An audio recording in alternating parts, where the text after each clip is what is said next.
Hey, I'm Zach Zeller, America's #1 practical nutrition coach, and welcome back.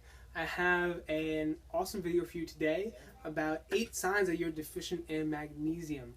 Now, calcium is not the only thing affected by the sodium-potassium pumps. If you have deficiency in magnesium, you may also be causing a deficiency in potassium. Number 6. So potassium deficiency shows up because potassium is used for nerve impulses, and that's what makes up your strength, right? So I mean, you could have the biggest muscles in the world. You could have the way that my mentor taught me this, Logan Christopher. He's the top expert in mental training in all of America. He taught me this, is that it's like you have a battery. The battery is the brain, nervous system. And so you have your peripheral nervous system, where all these wires, and the muscle is the motor. And so you could have a huge motor. It could be a motor the size of this room, right? But if you don't have any cables connecting it or enough juice from the battery powering it, it's not going to move. It's not going to start. You know, you need the juice for the motor to start. So when you exercise, that strength comes from the nervous system, right?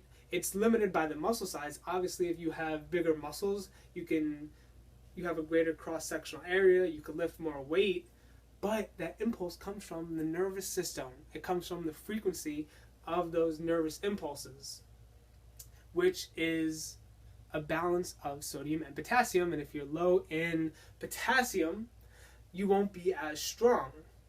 Now, also, there's the effect of potassium's important for keeping your heart beating and other functions as well, for your digestive tract, to keep those nervous impulses going.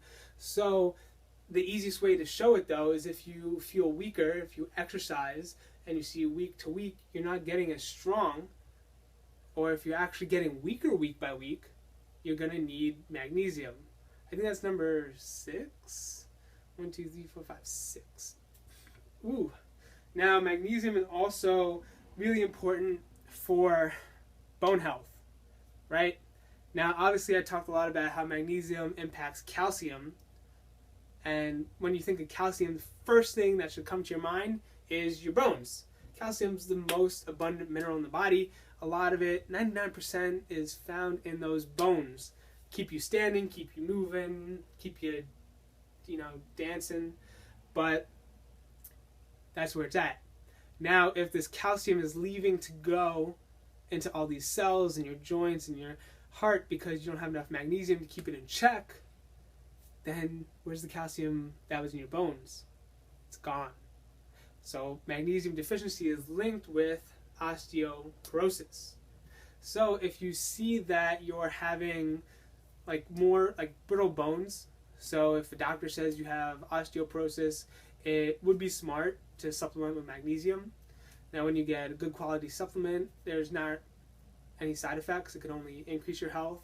So, I mean, the research between magnesium and osteoporosis, it isn't a straight shot.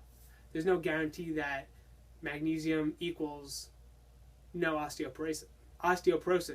It's just a correlation that says that people who get more magnesium tend to have lower levels of osteoporosis.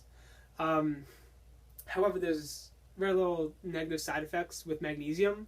There's some diarrhea, gastrointestinal discomfort, but that comes from certain qualities, certain types of magnesium supplements, which is beyond the scope. Maybe I'll give a little 2 seconds to the magnesium I use, but it's beyond the scope of what we're talking about today. So I forgot what we were talking about. Yeah, if you have, bones that break a lot, that you always, I don't even know, but that one person who, they're always wearing a cast, they break their wrist, and then you realize that they shattered their ankle, and, it feels that every year they have a new injury, they probably need more magnesium.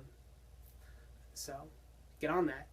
And then lastly, certainly not least, is, I don't know, I think I covered everything.